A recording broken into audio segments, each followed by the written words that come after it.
Il n'y a pas si longtemps, les Oromos d'Éthiopie, bien que constituant le plus grand groupe ethnique du pays, étaient réticents à exprimer ouvertement leur identité culturelle et ethnique. Cela pourrait aller jusqu'à éviter de parler leur langue, Afan Oromo, en public de peur d'être critiqués pour ne pas adhérer à une identité nationale. Mais au cours de la dernière décennie, les jeunes Oromos ont cherché à s'affirmer de plus en plus sur le plan politique et culturel, et cela s'exprime maintenant de façon très tendance. Ce mois-ci, ils ont profité du festival annuel Oromo Irish à Thanksgiving pour montrer leur nouvelle tenue. Les designers, comme Antico Design par exemple, prennent des éléments familiers et les modernisent.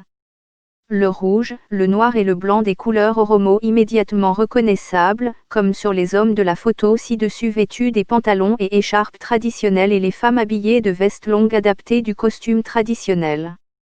Les bâtons connus sous le nom de sianké font partie d'une coutume qui contribue à protéger les femmes de la communauté Oromo. Ces vêtements de Kusa Design utilisent les motifs et les couleurs traditionnelles Oromo de façon nouvelle, avec les motifs traditionnels placés au niveau des poignets et sur le corps. Le photographe Ilia Badaazaa a voulu faire connaître sa culture grâce à ces images. C'est pourquoi j'ai commencé à me demander pourquoi nous ne faisons pas la promotion de la nôtre. Je veux que nous soyons visibles dans la corne de l'Afrique et au-delà. L'Oromia couvre une vaste étendue de territoire à travers l'Éthiopie et est le berceau de nombreuses traditions.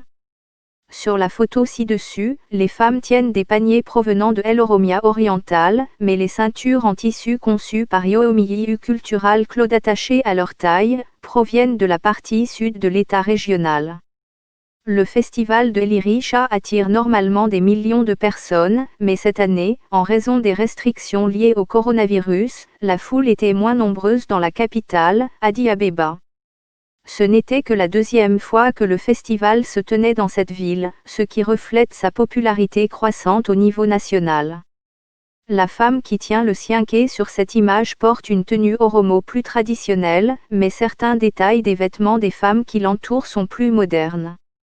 Un élément frappant est l'ajout du port de branchage de l'arbre sacré Oda qui est devenu un emblème Oromo.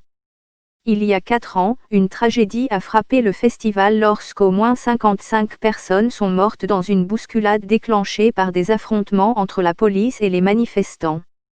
Les groupes de défense des droits de l'homme ont fait état de centaines de morts.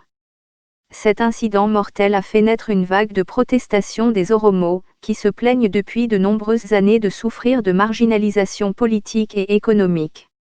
Un changement politique est intervenu depuis lors avec l'arrivée au pouvoir du Premier ministre Abiy Ahmed lui-même Oromo, mais les tensions demeurent.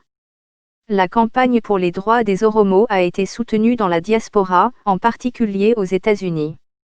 La tendance à l'adaptation des vêtements traditionnels y est également présente, comme le montre cette photo de Red Fox Apparel, prise dans le Minnesota.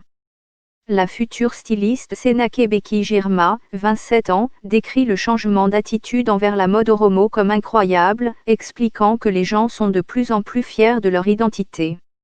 Elle souhaite désormais voir des éléments des vêtements traditionnels Oromo dans les tenues de tous les jours et non plus seulement dans les occasions spéciales. Toutes les images sont soumises à des droits d'auteur.